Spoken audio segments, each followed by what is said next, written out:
अस्सलाम वालेकुम व्यूअर्स, हम आज दो बातों का जिक्र करेंगे। हम सहाबी के बारे में जानेंगे और तकदीर के बयान के लिए थोड़ा सा जिक्र करेंगे। अगर हम में से इन बातों को कोई ना कोई जानता है और नहीं जानता है तो अपने दिल की रोशनी को और बढ़ाएंगे, अपने इल्म को और ताज़ा करेंगे। हमारे प्यारे आका आप सल्लल्लाहु अलैहि वसल्लम को जिन खुश नसीब मुसलमान इंसानों ने ईमान की हालत में देखा और ईमान ही की हालत में उनका खात्मा हुआ, उन बुजुर्गों को सहाबी कहते हैं।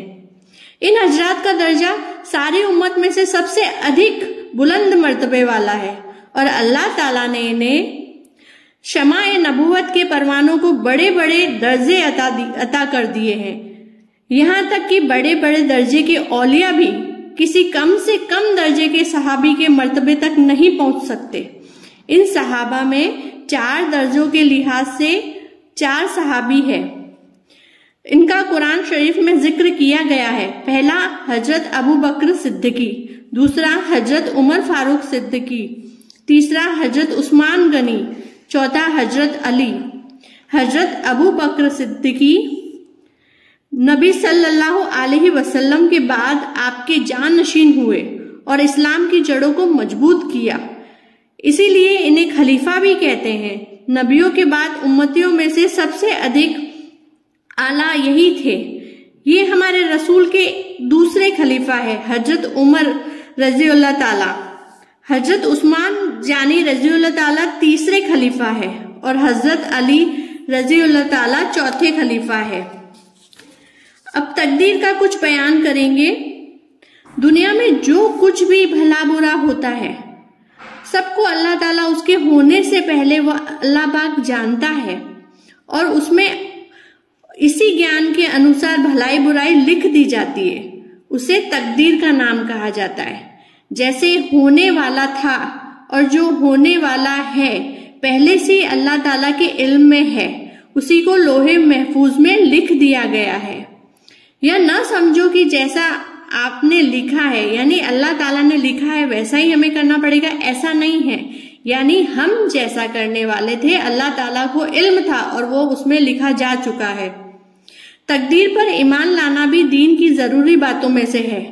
अगर कोई तकदीर पर ईमान नहीं लाता है तो वह काफिर है।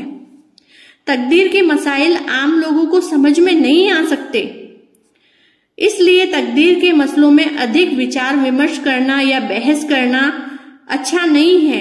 यह हलाकत का सबब माना जाता है। अमीरुल मोमिनीन और हजरत अबू बकर सिद्दीकी, हजरत उमर फारूक रज़ियल्लाहु ताला तकदीर के मसले में बहस करने के लिए साफ मना फरमाए गए हैं। फिर भला हम और तुम किस गिनती में हैं इस मसले में बहस करने के लिए? हमारे लिए यही हुक्म हुआ है कि हम तकदीर पर ईमान लाए, इन मुश्किल और नाजुक मसले में कभी भी बहस और तकरार नहीं करें। इसी में हमारी भलाई है और यही ईमान का तकाजा है। अल्लाह ताला हमें तौफीक अता फरमाए कि हम हर चीज इल्म की सीखें और सिखाएं।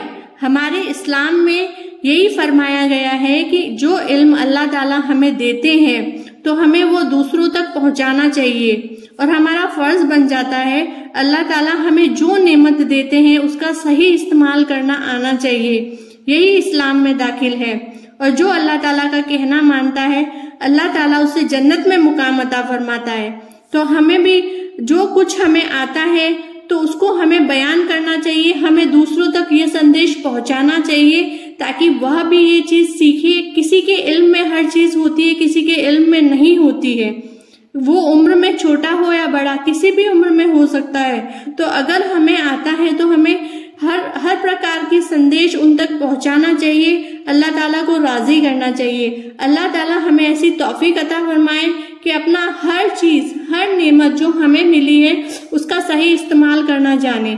आमीन।